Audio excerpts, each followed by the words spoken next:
O álcool é a droga mais consumida no Brasil. Cerca de 19 milhões de brasileiros são dependentes de bebidas alcoólicas. 43% dos estudantes do ensino fundamental público consomem álcool regularmente. A média de idade de início do consumo de bebida está diminuindo. Os adolescentes começam a beber aos 14 anos. É para falar sobre este problema que o Cidadania recebe o secretário nacional antidrogas, general Paulo Roberto Uchoa, e o Dr. Ronaldo Laranjeira, coordenador da unidade de pesquisas em álcool e drogas da Escola Paulista de Medicinas. General Uchoa, os senhores estão saindo da primeira Conferência Pan-Americana de Políticas Públicas sobre o Álcool, organizado pela Secretaria e pela Organização Pan-Americana de Saúde. Que promessas esse encontro traz para as políticas públicas nessa área? Olha, inicialmente é interessante frisar que essa conferência, ela materializa o aspecto de que o álcool não é um problema só do Brasil. Ele extrapola naturalmente e afeta todos os países do mundo, em especial aqui no hemisfério, em que a Organização Pan-Americana de Saúde achou por bem, em parceria com o Brasil, porque o Brasil realmente vem despontando como um país que tem ações já bem definidas na busca de uma política própria de álcool. O Brasil está nesse caminho. A OPAS, reconhecendo isso, estabelecemos uma parceria e dessas discussões que realizamos, nós pretendemos, e a OPAS pretende, que saia as direções para uma estratégia hemisférica para o álcool. O que está emergindo já? Que está emergindo exatamente com contribuição. Essa conferência nos ensinou muita coisa e nós tivemos a oportunidade também de contribuir com muita coisa. Alguma coisa que o senhor podia adiantar para a gente aqui? Olha, aqui do meu lado já está o doutor Laranjeira, que contribuiu. Por quê? Porque o doutor Ronaldo Laranjeira, que é o responsável pela pesquisa que a Senad, em parceria com a Universidade Federal de São Paulo, está terminando, e ele já tem alguns dados sobre ela, que nos mostra o perfil, os padrões de consumo de álcool no Brasil. Professor, o senhor está realizando o primeiro levantamento sobre padrões de consumo de álcool da população brasileira. O que a pesquisa já pode mostrar para os nossos telespectadores saberem? Só uma palavra em relação à própria conferência, que eu acho que é importante esse papel que o Brasil está tendo de sediar essa conferência, né? Porque nos países europeus, na América do Norte, já existia há muitos anos esse tipo de tendência da Organização Mundial de Saúde organizar os países para a busca de uma solução coesa em relação ao álcool. Na América Latina, isso nunca tinha acontecido. Então, o Brasil, o governo brasileiro... A primeira conferência. Então, acho que nesse momento o governo brasileiro está de parabéns, que conseguiu sediar uma conferência muito importante, né, junto com a OPAS, colocar membros de todos esses países latino-americanos, juntos na busca de soluções em relação ao álcool. Então, é um momento histórico muito importante nesse grande problema de saúde pública. Eu acho que para mim foi um privilégio ter contribuído, né, com o financiamento da Senad, desse primeiro levantamento usando uma amostra representativa da população brasileira e como bebe o brasileiro. Essa é a essência dessa pesquisa. E nenhum país latino-americano tem uma pesquisa com essa metodologia, que é uma metodologia complexa. Você tem que sortear pessoas, quer seja no Acre, no Pará, no Rio Grande do Sul, mas você chega ao final, apesar da complexidade da pesquisa, você chega ao final como realmente bebe o brasileiro. Está, por exemplo, os adolescentes brasileiros bebendo cada vez mais precocemente, e os dados preliminares mostram isso. Infelizmente, nós estamos no meio da pesquisa, há 1/3 da pesquisa. Vamos fazer 3.000 entrevistas, já fizemos 1.000. O que essas 1.000 entrevistas mostram que esses dados realmente são consistentes, né? Que essa geração de adolescentes começa a beber em média aos 14 anos. Diferente de alguém que tenha hoje em dia 20, 25 anos, que começou a beber regularmente aos 16, 17 anos. Então, com certeza, está aí talvez um aspecto da busca de uma solução muito importante, porque todas as evidências mostram que quanto mais precocemente você começar a beber, maior a chance de você ficar dependente e pular para as drogas ilícitas. Então, esse é um aspecto fundamental que a pesquisa está evidenciando e que vai poder sinalizar para o governo investir nessa área. Né? E por que é possível identificar alguma razão para isso? Por que essa idade inicial, digamos, está baixando? Olha, eu acho que a influência ambiental é muito importante, né? Quer seja a propaganda do álcool, quer seja o baixo preço de bebidas alcoólicas, o fácil acesso que os adolescentes têm em relação ao álcool. Mesmo estando proibido para eles, né? Então, a gente acaba chegando na mão do adolescente de qualquer maneira. Então, não temos controles sociais, né? Nós fizemos uma pesquisa, por exemplo, na cidade de Paulínia, onde os adolescentes, como uma forma de pesquisa, iam aos bares, restaurantes, supermercados, comprar bebida alcoólica, e eles conseguiram comprar em 95% dos estabelecimentos. Isso ninguém se surpreende, porque isso deve ser igual em todas as regiões do Brasil. Então, acho que essa facilitação ambiental no Brasil é muito importante. Porque os adolescentes não mudaram muito de 10 anos para cá. O que mudou talvez seja essa facilitação ambiental e que, do ponto de vista da política do álcool, é importante a gente caminhar nessa direção de dificultar um pouco mais o acesso de álcool para os adolescentes. Que é isso que, por exemplo, que se faz nos Estados Unidos. Os pesquisadores americanos que vieram mostraram que nos Estados Unidos é proibido a venda de bebida alcoólica até os 21 anos. Isso em todos os estados. E por incrível que pareça, ninguém quer mudar essa política. Porque se viu que quando você implementa verdadeiramente essa política, diminui os acidentes com os adolescentes, né, diminuiu muito o bebê dirigindo entre adolescentes ou adultos jovens nos Estados Unidos. Quer dizer, é uma política que salva vidas, essas restrições. Né? No Brasil, a gente não pode pensar em 21 anos para beber, mas se nós conseguirmos, com o passar dos anos, implementar ou dificultar o acesso do álcool até os 18 anos, nós vamos estar fazendo um grande benefício para os nossos filhos. Né? Secretário, como fazer isso? Como uma dificultar o acesso? Que eu gostaria de complementar aqui o que o Ronaldo falou, indiscutivelmente essa parte da legislação, do rigor, né, com a propaganda e com o cumprimento da lei, a fiscalização da lei, né, mas também, quem sabe, e quando eu digo quem sabe, é porque esses dados nos fazem refletir, nós temos uma Câmara que vai discutir esses dados e vai chegar a algumas conclusões, mas quem sabe se algum tempo atrás os nossos jovens não eram um pouco mais cerceados pelas suas próprias famílias. A mãe estava mais presente em casa, né? E hoje em dia sabemos que o mundo de hoje já faz com que as crianças fiquem distanciadas dos seus pais.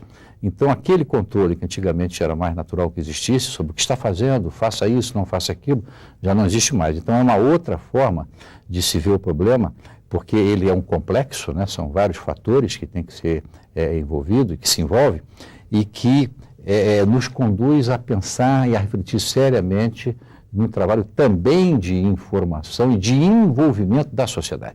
Enquanto se espera que o governo faça as coisas, e é importante que se cobre do governo, que ele faça, mas também é importante, como é o caso que o doutor Ronaldo citou de Paulínia, é o envolvimento da sociedade.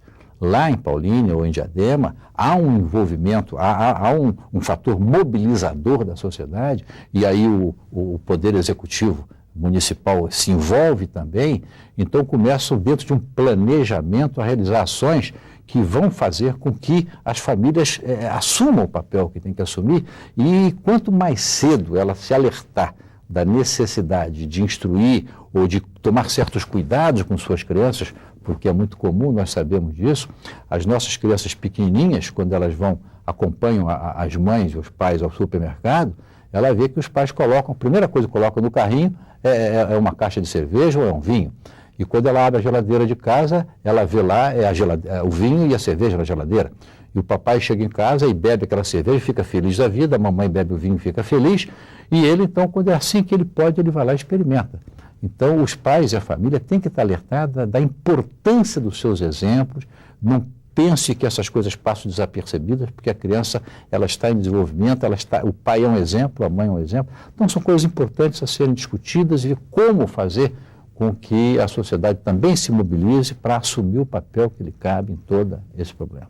Secretário, como representante do governo, como é que funciona, digamos, a ação do governo sobre esse problema do álcool, da oferta do álcool, do excessivo consumo do álcool? Existe a Secretaria Nacional Antidrogas, existe o Ministério, existe a Polícia Federal, existe o Ministério da Saúde. Como é que funciona a ação do governo nessa área? No momento, nós estamos nos munindo, né, dos dados necessários para o trabalho. Estamos nos articulando. A primeira articulação aconteceu inicialmente no âmbito do Ministério da Saúde, quando foi constituído um grupo interministerial para discutir o problema. Só que o governo percebeu que o problema do álcool transcende o problema da saúde. Então, ele envolve segurança, ele envolve justiça, ele envolve trabalho, o Ministério do Trabalho, envolve o Ministério da Agricultura, né, envolve direitos humanos e Ministério da Cultura. Então, é toda uma complexidade, porque é um problema intersetorial. Então, com vistas disso, o governo trouxe a si, criou no âmbito do Conselho Nacional Antidrogas uma Câmara Especial para tratar do problema da política pública do álcool. As pesquisas, o diagnóstico, é importante, nós temos que ter o diagnóstico feito através de várias pesquisas que já realizamos, culminando com essa última que o doutor já explicou. Nós temos os dados e temos a Câmara Especial composta por vários segmentos também diferenciados do governo e da sociedade que vão começar a nos trazer as suas propostas para que tenhamos uma política. O primeiro resultado disso já está materializado. Nós temos o Diário Oficial do dia 17 de novembro, publicou uma resolução da Anvisa, a nossa Agência Nacional de Vigilância Sanitária, publicou já, fruto dessas discussões na Câmara do Álcool, uma resolução com previamente uma consulta pública, estabelecendo uma série de normas, que acho que todos nós, lendo aquelas normas, nós aderimos àquelas normas rígidas, cuja contrariedade das normas significará uma infração sanitária. Então, aí começamos a ter esperanças em, por exemplo, quando uma propaganda de bebida aparece e diz assim, beba com moderação. Uma coisa bastante rápida, em que só fica no seu ouvido a palavra beba, né? Então, agora não, agora regulamentado do jeito que está, tendo que ser a frase completa, audível, cadenciada e com as mensagens alternativas que vão se alternando. Por exemplo, o Ministério da Saúde adverte, a bebida, o álcool, poderá causar câncer do fígado e problemas mentais. Então, isso tem que ser falado desta forma. A semelhança do que já ocorre com o cigarro. Exatamente, a semelhança do que ocorre com o cigarro. Tem uma série de outras providências que estão nessa resolução, que vai entrar em vigor tão logo termine o prazo em que a opinião pública vai se manifestar. Então, já é uma primeira medida. Agora, veja bem, a propaganda é importantíssima, mas existem outros fatores que vão chegar até nós via contribuição que estamos tendo, ou que tivemos dessa conferência internacional, que estaremos tendo da sociedade através da Câmara Especial, né, para que possamos aí sim discutir, a Câmara apresentar ao Conselho Nacional Antidrogas uma proposta para que o Brasil venha a ter a sua política pública sobre álcool de forma tão abrangente quanto ela precisa ser. Professor, essa portaria da Anvisa, que vai regulamentar a propaganda de bebida, ela é muito, como eu falei antes, muito semelhante à do cigarro. Quer dizer, ela coloca para o público as consequências do consumo de álcool, né? Quer dizer, provoca tais e quais doenças, tais e quais sequelas. Isso na área do cigarro, houve uma diminuição? Os senhores conhecem alguma pesquisa que mostra diminuição do consumo do cigarro por conta da introdução dessa propaganda mais dura, mais, digamos, mais agressiva? A gente não tem evidências ainda muito firmes nesse sentido, mas a gente deve ter pesquisas logo que venham mostrar isso. Mas acho que no mínimo você ao abolir a propaganda, como aconteceu com o cigarro, você cria um clima mais propício para as ações de prevenção acontecerem, você entende? Porque a propaganda, ela cria um clima, por exemplo, no caso do álcool, como está agora no Brasil, ela cria um clima de que todo mundo bebe e bebe muito. Essa é um pouco a essência da propaganda. E isso, para os adolescentes, é muito ruim. Você está passando uma mensagem de banalização do uso de álcool, né? Então, por isso que faz sentido você restringir o máximo que você puder, como sociedade, a publicidade desses dois produtos, álcool e cigarro, porque ele estimula o consumo, né? Agora, talvez eu quisesse complementar talvez um pouco também o que o general acabou de falar, em termos das políticas no Brasil. Eu acredito que um dos caminhos da política, a gente também não pode cobrar muito do governo federal. O álcool é um problema muito complexo, né, para a gente esperar que o governo federal, numa canetada, vai resolver o problema. Eu absolutamente não acredito nisso, né? O governo ele pode articular, por exemplo, e essa articulação com essa conferência pan-americana é um grande exemplo, mas eu acho que as ações vão ter que ser locais. O município ele tem que se responsabilizar pelos seus problemas, porque o adolescente vai beber e vai ter acidentes no município. Então, a gente não pode esperar que o governo federal vá fazer alguma coisa lá no município, né? Então, por exemplo, em Diadema, que eu tive a oportunidade de monitorar o que aconteceu lá, que era um município extremamente violento, né, que era uma das maiores mortalidades por homicídios do Brasil, era 108 mortes por homicídio por grupo de 100 mil habitantes, então, uma mortalidade talvez uma das maiores do mundo. Então, o prefeito lá reconheceu que essa era uma situação que as mortes ocorriam ou nos bares ou perto dos bares. E ele articulou dentro do município com a Câmara Municipal, com lideranças, fechamento dos bares às 23 horas. Em 3 anos, a mortalidade caiu muito. 11 pessoas deixam de morrer todos os meses em Diadema, uma cidade de 400 mil habitantes, só pelo fechamento dos bares. Então, quer dizer, essa é uma medida de saúde pública, que hoje se repete, pelo menos 16 outras cidades da grande São Paulo também estão fazendo a mesma coisa, com o diferencial de estarem monitorando todos os dias para ver se os bares realmente estão fechados, né? Se você não fizer isso, não vai para frente, se você não fiscalizar, né? Ninguém cumpre. Então, acho que do meu modo de ver, esse é um exemplo de uma política boa e barata. Que para Diadema, não estou achando que todas as cidades têm que fazer o mesmo, mas para Diadema, o envolvimento da comunidade, dos prefeitos, da Câmara Municipal, das lideranças, produziram uma lei que realmente salvou um número substancial de vidas. Eu acho que esse, de alguma forma, é o caminho, né? Interessante aqui também, dentro da fala do Dr. Ronaldo, é que nos abre espaço, né? O que ele disse aqui é uma grande verdade, e não só para o álcool. Então, há muito tempo já que o governo tem a convicção, o governo federal brasileiro tem a convicção e tem dado demonstrações disso, da necessidade, da compreensão de que os municípios sejam talvez a peça mais importante de todo o mecanismo do Sistema Nacional Antidrogas. Porque não vamos nos esquecer que o álcool é uma droga, lícita, mas é droga. O governo brasileiro talvez seja, daqueles que eu conheço mais de perto, o que mais chama para dentro do espectro da droga, para dentro do universo das drogas, as chamadas drogas lícitas. Nós temos pesquisas que mostram que os nossos jovens estudantes de ensino fundamental e médio, das 5 primeiras drogas que eles preferem, somente uma é ilícita. Das 5 primeiras drogas preferidas pelos nossos jovens e que fazem mal. E a primeira delas é o álcool. Os nossos jovens, foi até dito aí que os nossos estudantes, né, consomem da ordem de 43% dos nossos estudantes consomem álcool. Estudantes de ensino público de uma maneira geral no Brasil.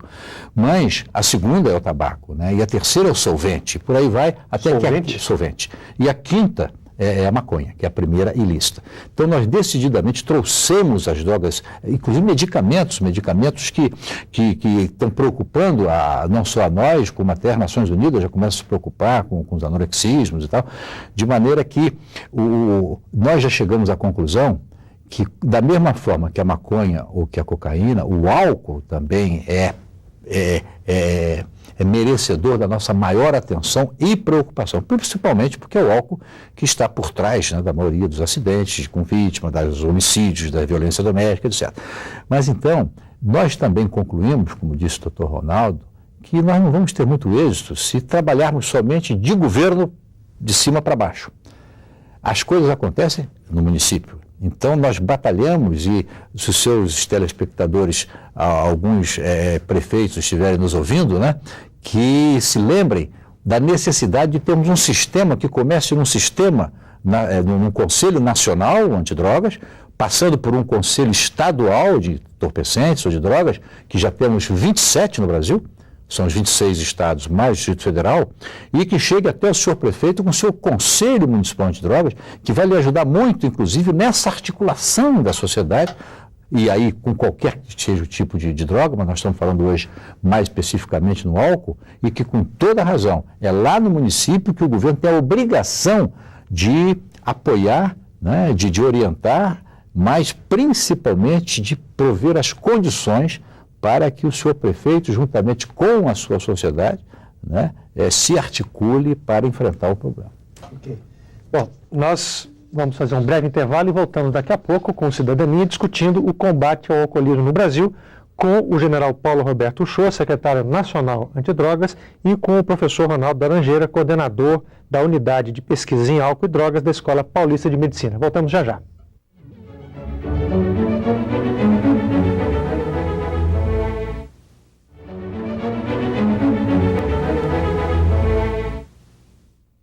Cidadania volta discutindo o combate ao alcoolismo no Brasil com o general Paulo Roberto Uchoa, secretário nacional antidroga, e com o Dr. Ronaldo Laranjeira, coordenador da Unidade de Pesquisas em Álcool e Drogas da Escola Paulista de Medicina. Professor, qual é a posição que o Brasil ocupa aí, digamos, no ranking de países que mais consomem álcool e por quê? Eu acho que essa é sempre uma avaliação complexa de ser feita, né? Mas os dados da Organização Mundial de Saúde mostram que nós estamos aí no número 80, né, dos países, na lista dos países com o consumo de álcool, né? Eu acho que existe essa possibilidade, mas o grande problema é que parece que o consumo nos últimos 30 anos vem aumentando muito, né? E isso a gente tem visto, por exemplo, no Brasil, nos últimos anos recentes, você vê a produção de cerveja pelas principais companhias, você vê que cresce mais ou menos 10% ao ano, né? O lucro das principais cervejarias tem crescido nessa ordem. Então, com certeza, o grande problema é que faz parte de uma estratégia da indústria de bebidas aumentar o mercado nos países em desenvolvimento. Que os países desenvolvidos, como Estados Unidos, Canadá, Europa, têm o que eles chamam de mercados maduros. É muito difícil aumentar o padrão de consumo porque tem uma série de controles sociais que impede um aumento muito rápido. Por outro lado, na América Latina, principalmente, como nós temos poucos controles sociais, é uma boa situação para se ampliar mercados, que é isso que está acontecendo, meu modo de ver, com os jovens, e o mesmo ocorre nos países asiáticos e nos países da África, né? Então, esse é o momento especial para a gente implementar políticas que possam proteger os nossos jovens de se ampliar muito, porque se nós ampliarmos muito mais do que já existe, né, o padrão entre esses jovens, nós vamos ter um problema muito mais sério que a gente já tem, né? General, nesse encontro patrocinado pela Secretaria e pela Organização Pan-Americana de Saúde, me chamou a atenção um item que me pareceu bastante pouco discutido e impressionante. É um item sobre o álcool e os indígenas. De que se trata exatamente? Há uma preocupação com o alcoolismo entre as nações? Com certeza, e não só nos índios brasileiros, né? Então, a população indígena no mundo, né, ela, com acesso ao álcool, ela adere ao álcool, é um problema muito sério, muito difícil, porque entra um aspecto cultural muito forte, né? A própria pesquisa do Dr. Ronaldo vai apresentar um aspecto relacionado também, piloto, às populações indígenas. E nós estamos hoje com a FUNAI, né, trabalhando num projeto comum com a FUNAI, visando, e também de forma piloto, né, a orientação dos nossos indígenas, porque lá o trabalho tem que ser diferente. Nós temos que buscar um aproveitamento da cultura, aproveitamento das lideranças indígenas, para que eles próprios sejam educados e se preparem, né, e já temos algumas técnicas estabelecidas como piloto para realizar, e vamos fazer esse trabalho, e se Deus quiser teremos sucesso. É uma coisa devagar e tal, e teremos sucesso. Mas alguns dados mais precisos sobre o padrão de consumo, vamos dizer, o Dr. Ronaldo também está trabalhando nisso. Para quê? Para que nós tenhamos esses dados, sempre digo isso, a pesquisa ela vai nos apresentar um diagnóstico.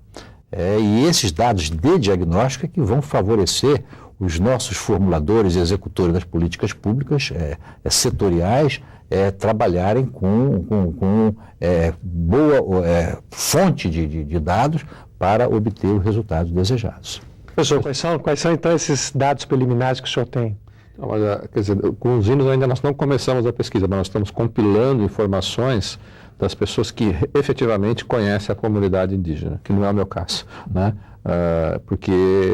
Mas tem muita gente, né, a FUNAI, né, a FUNASA, que são pessoas, muitos pesquisadores sérios que já estão compilando informações sobre várias comunidades. E tem situações dramáticas, assim, de crianças indígenas e um grande número de homens, e mesmo mulheres, muitas comunidades indígenas estão sendo devastados pelo álcool. Então, esse problema existe, é um problema muito sério. Também concordo, general, que não é só um problema no Brasil, né? Se você for ver nos Estados Unidos, no Canadá, na Austrália, né, que tem populações indígenas já definidas e já um grau de aculturação até maior do que o nosso, é um problema sério em todos esses lugares. Mas acho que no Brasil talvez a gente hoje não tenhamos uma política consistente de proteção para a nossa comunidade indígena e que tem que ser feito e rápido. A sensação é de urgência E essa é uma parte das pesquisas que a gente espera que em poucos meses, com auxílio desses profissionais que já estão trabalhando na comunidade, que já tem o trabalho, a gente não pode esquecer isso, que tem muita gente tentando ajudar a comunidade indígena. Né? A gente espera agora, junto com a SENAD, que a gente possa acelerar o processo daquilo que já está acontecendo, mas que de antemão, tudo que está, essa compilação que a gente faz com as pessoas que já estão lá, é uma situação bastante preocupante. São populações muito sensíveis, né? Com muita fragilidade, né? Na sua organização, na sua cultura, né? A gente vê muito em filme, e vê também aí dos relatos que a gente vê na imprensa, é que as primeiras coisas no contato do homem branco com o indígena, a circulação do álcool está presente, né? Uma das primeiras coisas que o branco oferece para o índio é o álcool, e há uma adesão, como o senhor falou, bastante rápida a essa... E é por isso que, desse projeto piloto que estamos começando com a FUNAI, a primeira grande ideia que tivemos é que tem que ser um processo educativo. Educativo para as lideranças indígenas, porque de forma alguma eles vão aceitar, e nem nós queremos, né, impor a eles. É preciso que eles recebam as orientações dos seus mais velhos, a quem eles respeitam, né? Isso também está na cultura indígena, o respeito aos mais velhos, a atenção, a confiança dos mais velhos, que esses mais velhos tenham acesso, então, e isso nós estamos trabalhando, para que eles tenham acesso à verdadeira maneira de se conduzir com o álcool, para que não tenhamos esses flagelos que o nosso doutor já acabou de mencionar. Professor, pelo que a pesquisa já apontou previamente, a população apoia, digamos, dá o suporte para a intervenção do poder público nessa área de consumo e das consequências do consumo de álcool. Você podia falar um pouquinho sobre isso? Esse foi um aspecto interessante e inovador da pesquisa, né? Nós não só perguntamos como que as pessoas bebiam, quantidade, frequência de bebida, mas também perguntamos uma série de outros aspectos relacionados com álcool, né? Que sejam os problemas que as pessoas enfrentam em relação ao álcool, se está relacionado com depressão, as crianças que possam sofrer com alguém da sua família com problemas com álcool. E uma parte da pesquisa nós perguntamos o apoio que as pessoas dariam a alguns aspectos potenciais de uma política do álcool. E o apoio, por exemplo, o que recebeu o maior apoio é que a população apoia, por 98%, apoiam a ampliação de tratamento para o alcoolismo, né? Apoia a restrição de adolescentes não terem acesso com álcool. Apoia a restrição de propaganda, né? Apoia ter maior restrição ao beber e dirigir, que também é um dos flagelos da sociedade brasileira, né? Nós não temos controles sociais suficientes para que as pessoas não bebam e dirijam. Então, o número de acidentes de carro relacionados ao álcool é muito grande, né? Então, isso vai ser um aspecto da pesquisa importante para o governo futuramente falar: eu posso fazer uma política que eu tenho apoio da população, né? Eu acho que a população, esses dados preliminares, mostram exatamente isso, que a população reconhece como um problema, né? Mais ou menos 40% conhece alguém que tem problema com álcool, né? Próximo, quer seja na família ou próximo. Então, não estamos falando de um assunto remoto, que não faz parte da população, não, faz parte do dia a dia da população, porque a gente não pode esquecer, da própria pesquisa anterior da SENAD, que 11% da população adulta tem dependência do álcool, né? Se a gente for ver isso, é mais ou menos 20% das famílias acabam tendo... Envolve mais gente do que os 11%, né? Então, nós estamos aí falar que uma a cada 20 famílias, de alguma forma, tem o problema muito próximo, né? Então, isso coloca uma responsabilidade nos profissionais e no governo da gente caminhar na direção de buscar soluções rápidas para esse problema, né? Agora, general, entre as soluções aprovadas pela população, segundo os dados preliminares da pesquisa, está o aumento dos impostos sobre as bebidas alcoólicas, sobre as quais já recai bastante imposto. O senhor acha que seria viável isso aí? Isso daí, naturalmente, será colocado, está sendo colocado à discussão, né? A Câmara, volto a dizer, a Câmara vai ser a nossa grande responsável, né, por somar as contribuições e trazer com as propostas, né? Naturalmente tem aspectos fazendários aí que implica, etc., mas o próprio doutor Ronaldo tem razão quando ele cita o exemplo, né, Ronaldo? o preço da garrafa de cachaça e do litro de leite, né? Então, são certas coisas que a gente tem que tomar conhecimento. Aliás, informação é uma coisa muito importante.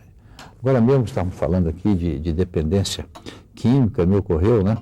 De que é normal também que se pense que o grande problema são os dependentes químicos. Mas acho que o Ronaldo talvez concorde comigo que a maioria das pessoas que cometem esses crimes, esses homicídios, talvez não sejam os dependentes químicos, são aqueles que bebem exageradamente, indevidamente, e às vezes é gente de boa saúde.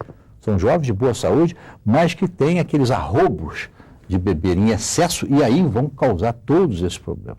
E os dependentes químicos são, no dizer da Organização Mundial de Saúde, são doentes, que precisam de tratamento. O problema de saúde, não de polícia. Mas né? a maioria daqueles que cometem, não sei se o Ronaldo concorda comigo, não é propriamente um dependente químico. Ele é, sim, uma pessoa que indevidamente ingere a substância álcool, né, em exagero, trazendo todo aquele transtorno a si próprio e levando ao prejuízo da sociedade. Nós tivemos o caso desse rapaz que atingiu, nesses dias, atingiu 40 pessoas. 60, né? 60 Belém pessoas. do Pará. Belém do Pará, porque bebeu álcool com vinho, que aliás é uma mistura explosiva Ali mesmo. juntou né? muita coisa, não só isso, como também estava dirigindo sem carteira.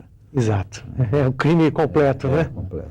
Mas acho que as evidências mostram exatamente isso, que os problemas relacionados com o álcool, os dependentes do álcool, eles são só uma parte dos problemas que possam ser relacionados ao uso de álcool. Que a população que faz, o que a gente chama de faz uso nocivo ou abuso de álcool, né, que não são dependentes, aquela pessoa que bebe muito no final de semana, né, ou de noite bebe muito, e esse tipo de pessoas com esse tipo de comportamento é que causa a maior quantidade de danos relacionados ao álcool.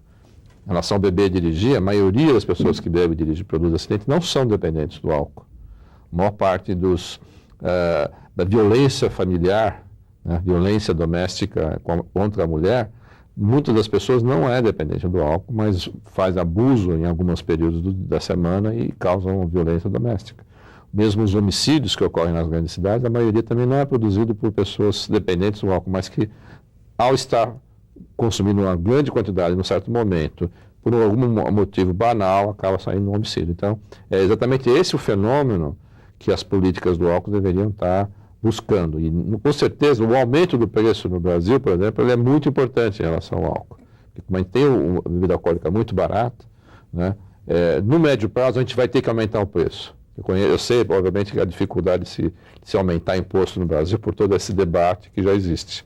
Mas eu acho que o álcool, ele não é um produto qualquer, né? Ele produz uma série de custos sociais que nós vamos ter que pensar e argumentar muito bem com o ministro da Fazenda, com as autoridades responsáveis pela economia do país, que, do ponto de vista de saúde pública, ninguém tem dúvida que faz sentido aumentar preço, né? Especialmente que a população mais jovem, os adolescentes, é que são mais sensíveis ao aumento de preço e que deveria diminuir o consumo mais substancialmente. Então, do ponto de vista de saúde pública, não tenho a menor dúvida que o aumento de preço seria a política mais efetiva e mais barata.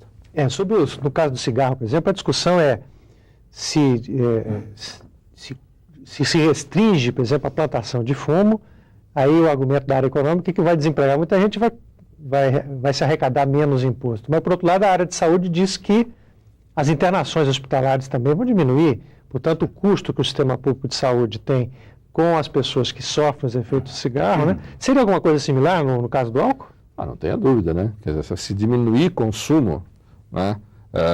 Uma que essa coisa de se você diminuir o consumo do álcool, por exemplo, a pessoa que deixa de comprar álcool, às vezes o dinheiro não evapora, vai comprar outros produtos. E às vezes ela compra uma revista, por exemplo, que oferece mais empregos do que eventualmente bebida alcoólica. Porque tanto o cigarro quanto o álcool, ele é um tipo de produção muito intensiva, que requer pouco empregado. O cigarro é pior do que o álcool ainda, porque os empregados funcionam na distribuição, não na produção, né?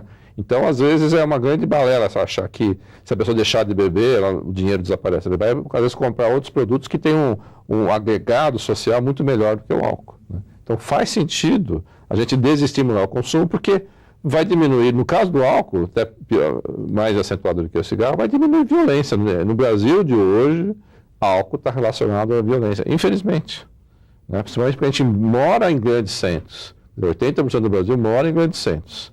O consumo por jovens, de uma forma desorganizada, sem controle social, muito acesso ao álcool, né? Uma população adulta e masculina bebendo muito. A gente não tem como controlar isso e paga o preço. Então, se a gente não quiser não pagar, continuar pagando esse preço, nós vamos ter que ter controles sociais. E o preço, a Organização Mundial de Saúde fala, é o principal controle social do álcool. O preço é o principal controle? Se você tiver que escolher qual é a política que tem um impacto mais imediato e mais rápido, é preço. Porque, dá um exemplo talvez do cigarro, seja até mais fácil. Um maço de cigarro em Nova York custa $6, né? Que no caso seria 14, 15 reais. Se você tiver que comprar um maço de cigarro em Nova York, você pensa duas vezes. No Brasil custa, sei lá, R$2. Né? Então o preço é uma coisa que mais desestimula o consumo, quer seja no cigarro, quer seja no álcool. E no álcool, como o próprio general falou, quer dizer, 1 litro de pinga custa mais barato que 1 litro de leite. Nenhum país do mundo, dos desenvolvidos e com grau de democracia, isso é verdade. Então a gente se acostuma com isso, acho que é normal você comprar 1 litro de pinga por R$1,50. Isso não é normal. Isso é profundamente anormal. E se a gente não mudar isso no médio prazo, não vai ter política que a gente vai resolver isso se não mudar o preço. Secretário, para a gente terminar o nosso programa, eu queria a gente voltasse lá no comecinho, quando o senhor falou que o Brasil é um dos poucos países que incorporaram o álcool dentro da sua política antidroga. Por que o álcool é considerado uma droga e por que ele é tratado dessa forma? Olha, essa resposta é uma resposta mais para especialistas, mas com a minha prática, já a minha experiência na função, eu poderia dizer a você. Então, e é por isso mesmo que nós estamos mudando o nome da minha secretaria, que é a Secretaria Nacional Antidrogas, tão logo seja aprovada a lei que está no Congresso, lá no Senado, já passou pela Câmara dos Deputados, é a nova lei que vai atualizar a nossa antiga lei antidrogas, né? Nós teremos um sistema nacional sobre drogas, uma política nacional sobre drogas e possivelmente eu desejo que a minha secretaria mude para ser Secretaria Nacional de Políticas Públicas sobre Drogas. Então, por quê? Isso aí é um ponto logo de partida para fazer essa colocação. Nós sabemos que o nosso país é um país que tem uma drogaria em cada esquina, né? Então é muito difícil nós dizermos que somos antidrogas. Porque nós somos antidrogas se droga for somente as ilícitas, mas não são. Então nós não podemos ser antimedicamento. O medicamento aplicado sob receita médica, de acordo com o preconizado, ele é extremamente benéfico para a sociedade. Acontece que existem medicamentos aí de toda sorte, de tranquilizante, de remédio para emagrecer e tudo mais, que trazem um malefício enorme à saúde e inclusive ao sistema nervoso central, e aí entra na área aqui do meu doutor, de que onde o álcool também tem ação e que, em sendo assim, começa a trazer um dano maior à sociedade e tem que ser considerado como droga imprópria à liberdade para o seu consumo. Então, quando falamos aqui no cigarro, eu vejo uma diferença entre o cigarro, não sei se o doutor Laranjeira vai concordar comigo, entre o cigarro e o álcool. Todos dois são drogas incluídas no nosso rol de preocupações, né? Porque elas são danosas, inclusive ao organismo e à nossa comunidade científica, é das melhores. Eu acho que eu puxo o brasa para a sardinha do Brasil e reputo a nossa comunidade científica como num altíssimo nível hoje em termos de estudo de drogas. E sabemos, e a comunidade científica nos diz, que um único cigarro que você fume, você você com certeza estará prejudicando o seu organismo. Um único cigarro que você fume, não tem como, ele irá prejudicar, irá destruir alguma coisa no seu organismo. Se você fumar uma carteira de cigarro, um cigarro atrás do outro, caso você não tenha um infarte, porque entupiu lá as suas coronárias, você pode pegar o seu carro e você pode dirigir, que você não vai ameaçar a vida de ninguém.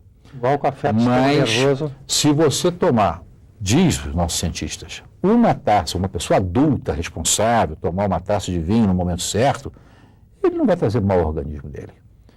Agora, se ele tomar uma garrafa ou 2 garrafas de vinho, e se ele pegar um automóvel, não é a mesma coisa do cigarro. E por quê? Porque o cigarro não afetou o sistema nervoso central dele, o álcool afetou. Ok. Então, é a nossa grande preocupação nessa área, a diferença entre uma coisa e outra. Ok. Nós agradecemos a presença do general Paulo Roberto Uchoa, secretário nacional antidrogas por enquanto, né, general? E também ao professor Ronaldo Laranjeiras, coordenador da Unidade de Pesquisas em Álcool e Drogas da Escola Paulista de Medicina, por essa participação no debate sobre o combate ao alcoolismo. E agradecemos também aos telespectadores. Muito obrigado e até o próximo programa.